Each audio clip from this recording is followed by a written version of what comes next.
லதா காமாட்சி நெல்லை Bhojan. Evening snacks காரப்பொரி பண்ண போகிறேன். காரப்பொரி எப்படி பண்ணுறதுங்கிறத உங்கள்கிட்ட ஷேர் பண்ணுறேன்.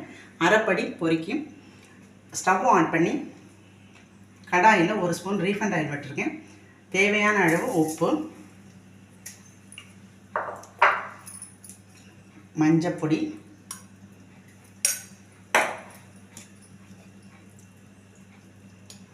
மிளகாப்பொடி, நான் கொஞ்சம் வேர்க்கடலையும் சேர்க்குறேன். ஒரு கைப்பிடி வேர்க்கடலை.